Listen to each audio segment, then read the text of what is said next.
जय हिंद दोस्तों, let's study 41 में आप लोगों का स्वागत है। दोस्तों, मेरे द्वारा आप लोगों को ऑल कंपटीशन से संबंधित प्रश्नों को हल कराया जा रहा है, जिसमें सबसे पहले मेरे द्वारा आप लोगों को भारत का प्राचीन इतिहास पढ़ाया जा चुका है। और दोस्तों, अब मेरे द्वारा आप लोगों को मध्यकालीन भारत के बारे में पढ़ाया जा रहा है। और दोस्तों, मध्यकालीन भारत का जो चैप्टर चल रहा है वो है आज का चैप्टर सूफी आंदोलन। तो दोस्तों, आज हम लोग पढ़ेंगे सूफी आंदोलन के बारे में। तो दोस्तों ध्यान देंगे, ये जो सूफी शब्द है ये अरबी भाषा का शब्द हुआ करता है। और अरबी भाषा में एक शब्द होता है सूफ, जिसका अर्थ होता है ऊनी वस्त्र।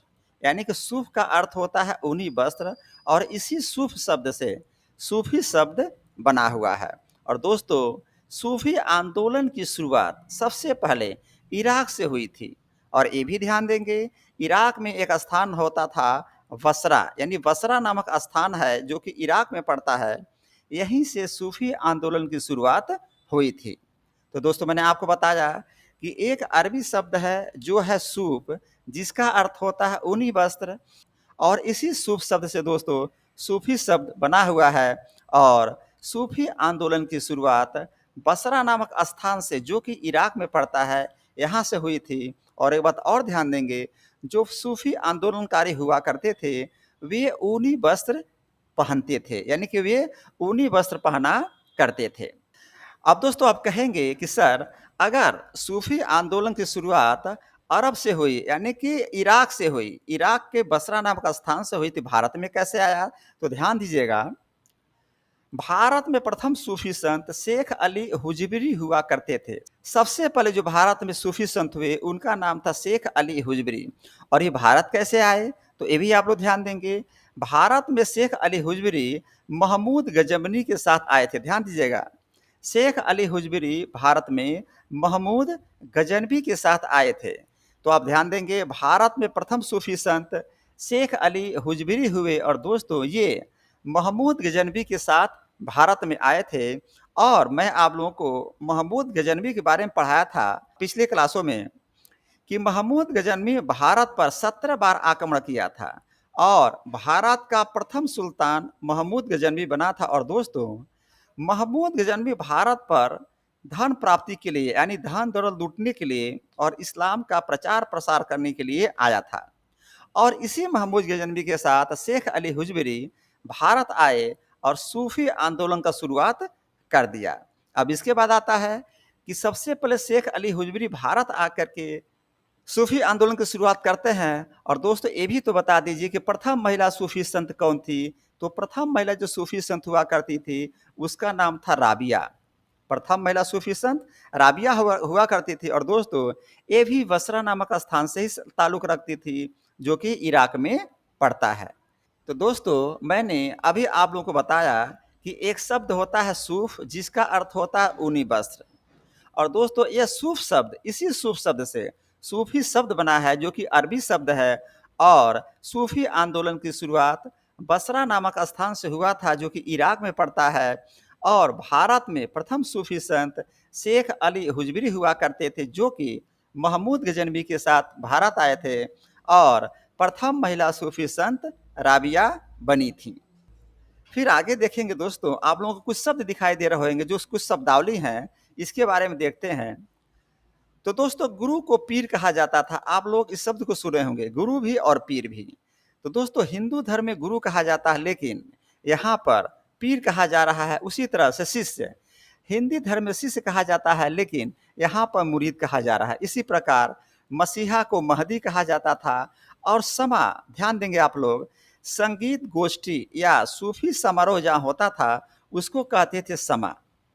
संगीत गोष्ठी या सूफी समारोह जहाँ होता था, यानी कि गाना बजाना होता था, यानी संगीत गोष्ठी होती थी, उसे बोलते थे समा। और दोस्तों, आगे देखेंगे लिखा हुआ शरीयत, शरीयत शब्द। तो शरीयत इस्लाम के कानून का एक किताब हुआ करता था। उसके बाद दोस्तों आता खानकाह। और खानकाह किसे कहते थे? तो दोस्तों, सूफी संत का यह एक निवास स्थान होता था। सूफी संत का खानकाह निवास स्थान होता था। तो मैंने आपको बताया कि गुरु को पीर कहते थे, शिष्य को मुरीद कहते थे, मसीहा को महदी कहते थे। समा ऐसे स्थान को कहा जाता था जहां संगीत गोष्ठी या सूफी समारोह होता था उसे समा कहा जाता था। और दोस्तों शरीयत, इस्लाम के कानून की किताब को शरीयत कहा जाता है। और सूफी संत का जो निवास स्थान होता था उसे खानकाह कहा जाता था। और दोस्तों अबुल फजल के अनुसार 14 सूफी सिलसिला हुआ करता था, लेकिन आप लोग ध्यान देंगे हमको 14 सूफी सिलसिला के बारे में नहीं पढ़ना, केवल 4-5 जो मुख्य सिलसिला है केवल उसी के बारे में पढ़ना है। सिलसिला का तात्पर्य संप्रदाय से होता है, ध्यान देंगे संप्रदाय यानी कि कहता है सूफी संप्रदाय, लेकिन यहाँ पर जो शब्द प्रयोग हुआ वो होगा सिलसिला।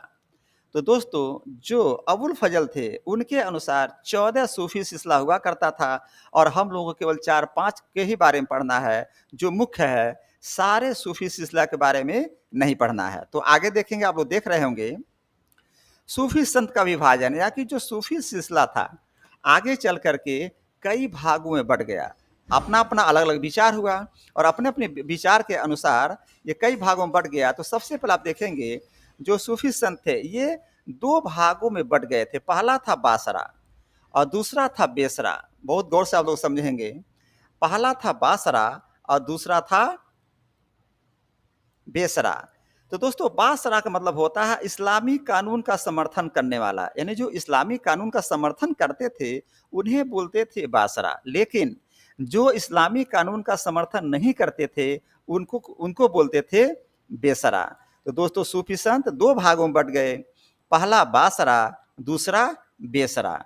और दोस्तों अब आइए देखते हैं कि बासरा में कौन कौन से संत आते हैं। फिर मैं कहना चाहूँगा यहाँ पर भी कि बासरा में बहुत सारे संत आए, लेकिन हमको 4-5 लोगों के बारे में ही पढ़ना है जो कि एग्जाम में प्रश्न पूछे जाते हैं। और दोस्तों ये भी ध्यान देंगे इसमें भी जो चिश्ती सिलसिला है सबसे महत्वपूर्ण है, इसमें लगभग 80% प्रश्न चिश्ती सिलसिला से ही पूछा जाता है। तो दोस्तों चिश्ती सिलसिला के बारे में हम लोग पूरी जानकारी रखनी है।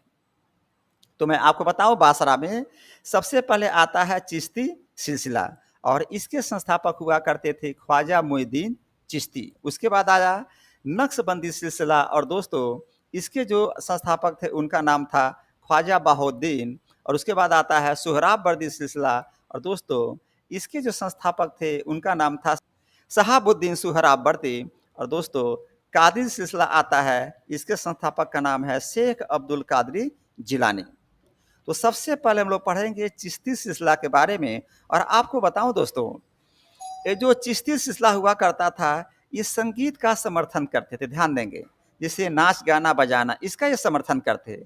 ये बहुत ही उदारवादी हुआ करते थे और ये कभी राजा का आश्रय नहीं लेते थे, यानी राजा में बहुत अधिक विश्वास नहीं रहते, लोग स्वतंत्र रहना चाहते थे और ये धन को इकट्ठा करने में विश्वास नहीं रखते थे।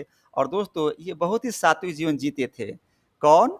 चिश्ती सिलसिला द्वारा। लेकिन यहीं पर नक्शबंदी सिलसिला है, ये लोग नाच गाना में विश्वास नहीं रखते थे और ये लोग राजा का समर्थन करते थे, यानी उन पर विश्वास रखते थे और धन इकट्ठा करने में विश्वास इनके द्वारा किया जाता था। तो दोस्तों मैंने बताया चिश्ती सिलसिला और नक्शबंदी सिलसिला और दोनों में बहुत ही विरोधाभास देखने को मिला था।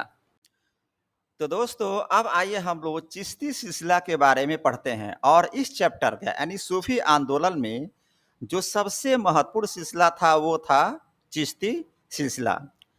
तो दोस्तों चिश्ती सिलसिला का जो स्थापना किया था ख्वाजा मोइनुद्दीन चिश्ती के द्वारा। और चिश्ती सिलसिला जैसे ही जैसे आगे बढ़ा, आगे जा कर के दोस्तों ये 2 भागों में बँट गया था। पहला था दक्षिण भारत और दूसरा था उत्तर भारत। ध्यान देंगे चिश्ती सिलसिला आगे चल कर के 2 भागों में बँट गया था। पहला था दक्षिण भारत और दूसरा था उत्तर भारत। और दोस्तों दक्षिण भारत में बुहरान के द्वारा इस सिलसिला को आगे बढ़ाया गया था और दूसरा नाम था गेसु दराज के द्वारा, यानी कि दक्षिण भारत में बुहरान जिन्हें हीन गरीब भी कहा जाता था और दूसरा नाम था गेसु दराज, इन दोनों व्यक्तियों के द्वारा चिश्ती सिलसिला को आगे बढ़ाया गया था। उसके बाद आता है उत्तर भारत। तो दोस्तों उत्तर भारत में ख्वाजा बख्तियार काकी का नाम आता है, बाबा फरीद का नाम आता है, हजरत निजामुद्दीन औलिया का नाम आता है और दोस्तों हजरत अलाउद्दीन साबिर और नसरुद्दीन चिराग ए बहलवी का नाम आता है। तो ध्यान दीजिएगा दक्षिण भारत में बुहराम का नाम आता है जिन्हें हीन गरीब भी कहा जाता और दोस्तों गेसु दराज का नाम आता है जो चिश्ती संप्रदाय को आगे बढ़ाए और उसके बाद उत्तर भारत में ख्वाजा बख्तियार काकी, बाबा फरीद, हजरत निजामुद्दीन औलिया, हजरत अलाउद्दीन साबिर और दोस्तों नसरुद्दीन चिराग ए बहलवी का नाम आता है, जो कि उत्तर भारत में चिश्ती संप्रदाय को आगे बढ़ाए थे। तो दोस्तों यहाँ देखेंगे चिश्ती सिलसिला की स्थापना ख्वाजा मोइनुद्दीन चिश्ती के द्वारा किया गया था और ये जो ख्वाजा मोइनुद्दीन चिश्ती थे मोहम्मद गौरी के साथ भारत आए थे। ध्यान देंगे, मैं पहले आपको बताया था दोस्तों, मैंने पहले आपको बताया था कि शेख अली हुजविरी जो कि पहली बार भारत में आए थे और सूफी आंदोलन का शुरुआत किए थे, और शेख अली हुजविरी महमूद गजनवी के साथ भारत आए थे, और यहाँ पर ख्वाजा मोइनुद्दीन चिश्ती मोहम्मद गौरी के साथ भारत आए थे। और ख्वाजा मोइनुद्दीन चिश्ती के द्वारा जो केंद्र बनाया गया था वो अजमेर को बनाया गया था। और दोस्तों ख्वाजा मोइनुद्दीन चिश्ती का दरगाह अजमेर में ही पड़ता है। तो ध्यान दीजिएगा, ख्वाजा मोइनुद्दीन चिश्ती चिश्ती सिलसिला के संस्थापक थे और ये मोहम्मद गौरी के साथ भारत आए थे।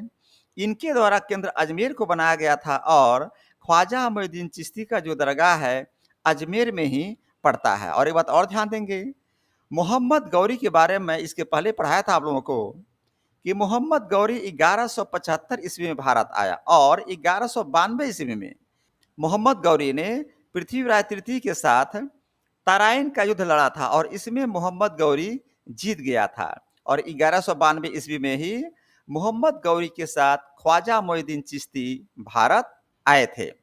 उसके बाद दोस्तों देखेंगे कि इनके दो प्रमुख शिष्य हुए थे, और दोस्तों देखेंगे इनके दो प्रमुख शिष्य हुए थे। पहला शेख हमीमुद्दीन नागौरी जो कि राजस्थान के नागौर क्षेत्र के रहने वाले थे। ध्यान दीजिएगा, हमीमुद्दीन नागौरी राजस्थान के नागौर क्षेत्र के रहने वाले थे और दूसरे का नाम था कुतुबुद्दीन बख्तियार काकी, और दोस्तों ये अफगानिस्तान के रहने वाले थे। तो दो शिष्य हुए, शेख हमीमुद्दीन नागौरी जो कि राजस्थान के नागौर के रहने वाले थे और दोस्तों कुतुबुद्दीन बख्तियार काकी जो कि अफगानिस्तान के रहने वाले थे। और इनके प्रमुख संतों में दोस्तों नाम आता है निजामुद्दीन औलिया का, बाबा फरीद, कुतुबुद्दीन बख्तियार काकी और शेख बुरहानुद्दीन गरीब।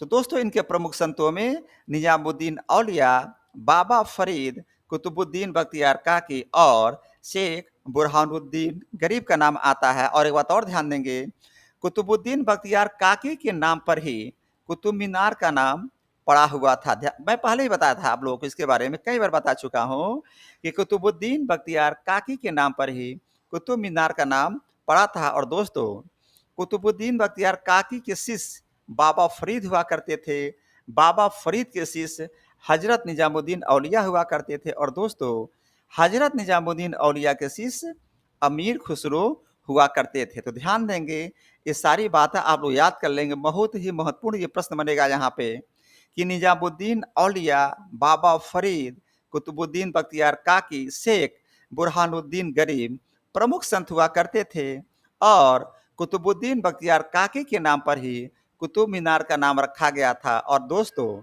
कुतुबुद्दीन बख्तियार काकी के शिष्य बाबा फरीद थे, बाबा फरीद के शिष्य हजरत निजामुद्दीन औलिया थे, और दोस्तों हजरत निजामुद्दीन औलिया के शिष्य अमीर खुसरो हुआ करते थे।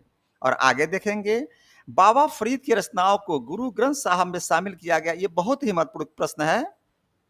प्रश्न पूछा जाता है कि बाबा फरीद की रचना को कहाँ पे शामिल किया गया था। आप लिखेंगे तो आप उत्तर लिखेंगे गुरु ग्रंथ साहिब में शामिल किया गया था। बाबा फरीद की रचनाओं को गुरु ग्रंथ साहिब में शामिल किया गया था। और दोस्तों बाबा फरीद के शिष्य निजामुद्दीन औलिया और अलाउद्दीन साबिर हुआ करते थे। तो दोस्तों मैंने आपको बताया कि प्रमुख संत में निजामुद्दीन औलिया, बाबा फरीद, कुतुबुद्दीन बख्तियार काकी, शेख बुरहानुद्दीन गरीब हुआ करते थे।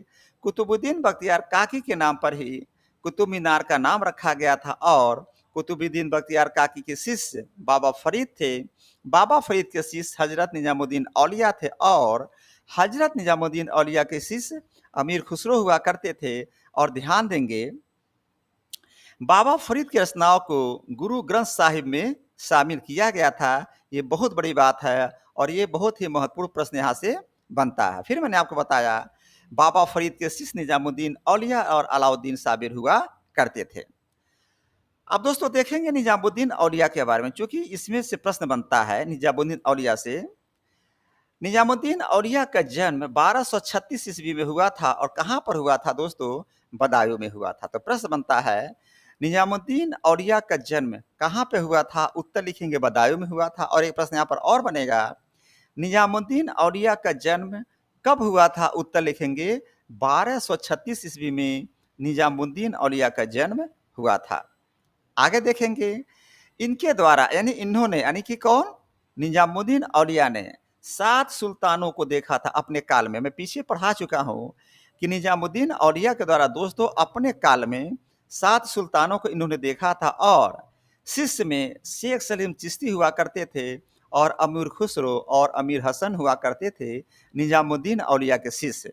यानी कि निजामुद्दीन औलिया के शिष्य शेख सलीम चिश्ती, अमीर खुसरो और अमीर हसन हुआ करते थे और दोस्तों इनका दरगाह दिल्ली में है। ध्यान देंगे निजामुद्दीन औलिया का दरगाह दिल्ली में है जो कि मोहम्मद बिन तुगलक के द्वारा बनवाया गया था। तो मैंने आपको बताया कि निजामुद्दीन औलिया का जन्म 1236 ईस्वी में बदायूं में हुआ था। 7 सुल्तानों का काल इन्होंने देखा था और दोस्तों इनके शिष्यों में शेख सलीम चिश्ती, अमीर खुसरो और अमीर हसन हुआ करते थे और इनका दरगाह दिल्ली में हुआ करता है। और दोस्तों मोहम्मद बिन तुगलक के द्वारा इनके दरगाह को बनाया गया था। फिर आगे देखेंगे आता है दक्षिण भारत के बारे में। मैंने आपको बताया था दक्षिण भारत के बारे में।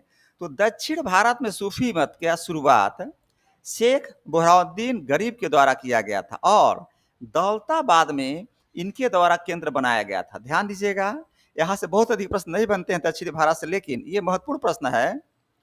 दक्षिण भारत में सूफी मत की शुरुआत शेख बुरहानुद्दीन गरीब के द्वारा किया गया था और इनका जो केंद्र था दौलताबाद को बनाया गया था। उसके बाद आता है शेख सलीम चिश्ती। ध्यान देंगे दोस्तों शेख सलीम चिश्ती आता है और दोस्तों चिश्ती संप्रदाय के अंतिम प्रमुख जो संत हुआ करते थे ये थे शेख सलीम चिश्ती। यानी कि शेख सलीम चिश्ती चिश्ती संप्रदाय के अंतिम प्रमुख संत हुआ करते थे और यह अकबर के समकालीन हुआ करते थे।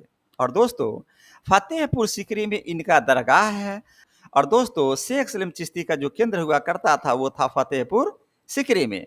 तो दोस्तों मैंने आपको बताया सलीम चिश्ती के बारे में कि चिश्ती संप्रदाय के अंतिम प्रमुख संत शेख सलीम चिश्ती हुआ करते थे और ये अकबर के समकालीन थे। ध्यान देंगे ये अकबर के समकालीन थे। फतेहपुर सीकरी में इनका दरगाह है और शेख सलीम चिश्ती का जो केंद्र हुआ करता था दोस्तों वो था फतेहपुर सीकरी में। फिर दोस्तों आता है सोहराब बर्दी सिलसिला। तो आइए देखते हैं सोहराब बर्दी सिलसिला में आपको क्या क्या पढ़ने के लिए मिलता है। मैं आपको बताऊं कि सोहराब बर्दी सिलसिला कोई विशेष प्रश्न नहीं बनता, लेकिन जो प्रश्न बनता है उसको आप लोग जान लें कि सोहराब बर्दी सिलसिला के जो संस्थापक हुआ करते थे उनका नाम था शेख शिहाबुद्दीन सोहराबवर्दी। सोहराबवर्दी सिलसिला के संस्थापक शेख शिहाबुद्दीन सोहराबवर्दी हुआ करते थे और दोस्तों इन्होंने अपना जो केंद्र बनाया था वो था सिंध और मुल्तान। ध्यान देंगे शेख शिहाबुद्दीन सोहराबवर्दी के द्वारा जो केंद्र बनाया गया था वो था सिंध और मुल्तान। और दोस्तों इनके प्रमुख संतों में जो नाम आता है वो नाम है जलालुद्दीन तबरीज, सैयद सुर्ख जोश और बुरहान। तो दोस्तों ध्यान देंगे सोहराबवर्दी सिलसिला के जो संत थे उनमें नाम आता है जलालुद्दीन तबरीज का, सैयद सुर्ख जोश का और बुहराम का नाम आता है। तो दोस्तों मैंने आपको बताया सोहराबवर्दी सिलसिला में कि सोहराबवर्दी सिलसिला का संस्थापक शेख शिहाबुद्दीन सोहराबवर्दी हुआ करते थे। केंद्र इन्होंने सिंध और मुल्तान को बनाया था और सोहराबवर्दी सिलसिला के जो संत हुआ करते थे जलालुद्दीन तबरीजी, सैयद सुर्ख जोश और बुरहान हुआ करते थे। उसके बाद दोस्तों आता है नक्शबंदी सिलसिला। और दोस्तों ध्यान देंगे नक्शबंदी सिलसिला कट्टर सूफी सिलसिला हुआ करता था, बहुत ही कट्टर हुआ करते थे लोग। और नक्शबंदी सिलसिला के जो संस्थापक थे उनका नाम था ख्वाजा बहाउद्दीन। ध्यान दीजिएगा नक्शबंदी सिलसिला के जो संस्थापक थे उनका नाम था ख्वाजा बहाउद्दीन। और दोस्तों भारत में इनकी स्थापना ख्वाजा वाकी बिल्लाह के द्वारा किया गया था।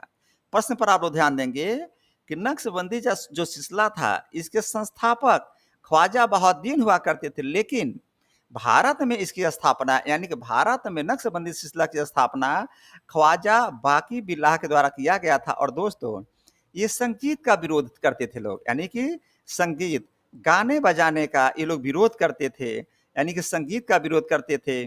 और दोस्तों, इनके अनुयायियों में दो महत्वपूर्ण शासक हुआ करते थे, एक का नाम था बाबर और दूसरे का नाम था औरंगजेब। ध्यान देंगे, इनके अनुयायियों में बाबर का नाम आता है और दूसरे का नाम आता है औरंगजेब। और ध्यान दीजिएगा दोस्तों, बाबर के गुरु का नाम था अहरार और औरंगजेब के गुरु का नाम था शेख मासूम। तो नक्शबंदी सिलसिले के जो अनुयायी थे वो थे बाबर और औरंगजेब। तो ये प्रश्न पूछा जाता है कि औरंगजेब किस सिलसिला का अनुयायी था, आप लिखेंगे नक्शबंदी सिलसिले के। फिर ये भी प्रश्न पूछा जाता है कि बाबर किस सिलसिला से जुड़ा हुआ था, तो लिखेंगे नक्शबंदी सिलसिला से। तो दोस्तों, नक्शबंदी सिलसिला के अनुयायी बाबर औरंगजेब हुआ करते थे। बाबर के गुरु का नाम अहरार और औरंगजेब के गुरु का नाम शेख मासूम हुआ करता था। और दोस्तों, संगीत के विकास में मोहम्मद गौस का विशेष योगदान रहा था और प्रसिद्ध संगीतज्ञ तानसेन इन्हीं के शिष्य हुआ करते थे। तो प्रश्न पूछा जाता है कि प्रसिद्ध संगीतज्ञ तानसेन के गुरु का नाम बताइए, तो आप लिखेंगे मोहम्मद गौस। और ये भी प्रश्न पूछा जा सकता है कि मोहम्मद गौस के शिष्य का नाम बताइए, तो आप लिखेंगे तानसेन। तो मैंने आपको बताया कि संगीत के विकास में मोहम्मद गौस का बहुत ही विशेष योगदान रहा। और दोस्तों, मोहम्मद गौस के जो शिष्य हुआ करते थे, प्रसिद्ध संगीतज्ञ तानसेन इन्हीं के शिष्य थे। और मोहम्मद गौस कादरी सिलसिले से जुड़े हुए थे, ये भी ध्यान देंगे आप लोग, मोहम्मद गौस कादरी सिलसिले से जुड़े हुए थे। तो दोस्तों, यहीं पर आज का चैप्टर समाप्त होता है, लेकिन आइए एक बार फटाफट इसका रिविजन कर लेते हैं। तो दोस्तों, सूफी आंदोलन में मैंने आपको बताया सूफी शब्द अरबी शब्द है। और दोस्तों, सूफी आंदोलन की शुरुआत बसरा नामक स्थान से हुई थी, जो कि इराक में पड़ता है। फिर मैंने आपको बताया भारत में प्रथम सूफी संत शेख अली हुजविरी हुआ करते थे, जो महमूद गजनवी के साथ भारत आए थे। और दोस्तों, प्रथम महिला सूफी संत राबिया हुआ करती थी। फिर मैंने आपको बताया गुरु का मतलब पीर, शिष्य का मतलब मुरीद, मसीहा का मतलब महदी, समा का मतलब संगीत, गोष्ठिया, सूफी समारोह, शरीयत, इस्लाम के कानून का किताब हुआ करती थी। और दोस्तों, सूफी संत का जो निवास स्थान होता था उसको बोलते थे खानकाह। फिर मैंने आपको बताया अब्दुल फजल के अनुसार 14 सूफी सिलसिला हुआ करता था, लेकिन सबको हम लोग को नहीं पढ़ना था, जो महत्वपूर्ण क्वेश्चन था उसी को पढ़ना था। और दोस्तों, सूफी संत का आगे चल के विभाजन हो गया था। पहला बासरा और इस्लामी कानून का समर्थन करने वाले होते थे, और बेसरा इस्लामी कानून का समर्थन नहीं करते थे। बासरा में चिश्ती सिलसिला आया, जो कि स्थापना ख्वाजा मुइनुद्दीन चिश्ती के द्वारा किया गया था। उसके बाद नक्शबंदी सिलसिला आया, जिसकी स्थापना ख्वाजा बहाउद्दीन किए थे। सोहराबवर्दी सिलसिला का स्थापना शहाबुद्दीन सोहराबवर्दी के द्वारा किया गया था। और दोस्तों, कादरी सिलसिला का स्थापना शेख अब्दुल कादरी जिलानी के द्वारा किया गया था। फिर मैंने आपको बताया था चिश्ती सिलसिला का स्थापना ख्वाजा मुइनुद्दीन चिश्ती के द्वारा किया गया था, और ये दो भागों में बढ़ गया था, पहला दक्षिण भारत और दूसरा उत्तरी भारत। फिर मैंने आपको बताया था दक्षिण भारत में बुहरान और गेसुदराज इसका प्रचार प्रसार किया, यानी आगे बढ़ाए। और उत्तर भारत में ख्वाजा बख्तियार काकी, बाबा फरीद, हजरत निजामुद्दीन औलिया, हजरत अलाउद्दीन साबिर और नसरुद्दीन चिराग हुआ करते थे। और दोस्तों, चिश्ती सिलसिला के संस्थापक ख्वाजा मुइनुद्दीन चिश्ती हुआ करते थे, जो कि मोहम्मद गौरी के साथ आए थे। और इन्होंने अपना केंद्र अजमेर को बनाया था, और ख्वाजा मुइनुद्दीन चिश्ती का दरगाह भी अजमेर में पड़ता है। फिर मैंने आपको बताया, और इनके दो प्रमुख शिष्य हुआ करते थे, शेख हमीमुद्दीन नागौरी और दोस्तों कुतुबुद्दीन बख्तियार काकी। और दोस्तों, इनके संतों में निजामुद्दीन औलिया, बाबा फरीद, कुतुबुद्दीन बख्तियार काकी, शेख बुहारुद्दीन गरीब हुआ करते थे। फिर मैंने आपको बताया कुतुबुद्दीन बख्तियार काकी के नाम पर कुतुब मीनार का नाम रखा गया था। और दोस्तों, कुतुबुद्दीन बख्तियार काकी के शिष्य बाबा फरीद थे, बाबा फरीद के शिष्य हजरत निजामुद्दीन औलिया थे, हजरत निजामुद्दीन औलिया के शिष्य अमीर खुसरो हुआ करते थे। और दोस्तों, बाबा फरीद की जो रचनाएं थी गुरु ग्रंथ साहिब में शामिल किया गया था, और बाबा फरीद के शिष्य निजामुद्दीन औलिया और अलाउद्दीन साबिर हुआ करते थे।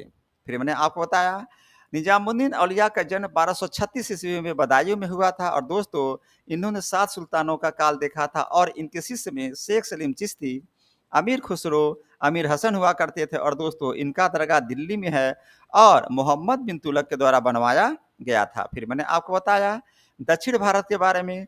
दक्षिण भारत में सूफी मत की शुरुआत शेख बुरहानुद्दीन गरीब के द्वारा किया गया था और इनका जो केंद्र था दौलताबाद में था। फिर आया शेख सलीम चिश्ती और दोस्तों चिश्ती संप्रदाय के अंतिम प्रमुख संत हुआ करते थे और यह अकबर के समकालीन थे और फतेहपुर सिकरी में इनका दरगाह है और दोस्तों शेख सलीम चिश्ती का केंद्र फतेहपुर सिकरी में हुआ करता था। फिर मैंने आपको बताया सोहरावर्दी सिलसिला के बारे में। इसके संस्थापक शेख शिहाबुद्दीन सोहरावर्दी थे। केंद्र इन्होंने सिंध और मुल्तान को बनाया था और प्रमुख संतों में जलालुद्दीन तबरीजी, सैयद सुर्खजोश और बुहरान का नाम आता है। फिर मैंने आपको बताया नक्शबंदी सिलसिले के बारे में और मैंने ये भी बताया ये सबसे कट्टर सूफी सिलसिला हुआ करता था और दोस्तों इसके संस्थापक ख्वाजा बहाउद्दीन हुआ करते थे। भारत में इसकी स्थापना ख्वाजा बाकी बिल्लाह के द्वारा किया गया था और ये लोग संगीत का विरोध करते थे और दोस्तों इनके अनुयायी बाबर और औरंगजेब हुआ करते थे और दोस्तों बाबर के गुरु अहरार थे और दोस्तों औरंगजेब के गुरु शेख मासूम हुआ करते थे। फिर मैंने आपको बताया संगीत के विकास में मोहम्मद गौस का विशेष योगदान रहा था और दोस्तों प्रसिद्ध संगीतज्ञ तानसेन इन्हीं के शिष्य थे और दोस्तों मोहम्मद गौस कादरी सिलसिले से जुड़े हुए थे। तो दोस्तों इस प्रकार मेरे द्वारा आज के चैप्टर को फटाफट रिविजन कर लिया गया और दोस्तों कहूँगा कि आज का चैप्टर सूफी आंदोलन यहीं समाप्त होता है। तो दोस्तों चैनल को सब्सक्राइब करिए, लाइक करिए और कमेंट करिए और यहीं पर आज का चैप्टर समाप्त होता है। कल हम लोग पढ़ेंगे भक्ति आंदोलन के बारे में। जय हिंद, जय भारत।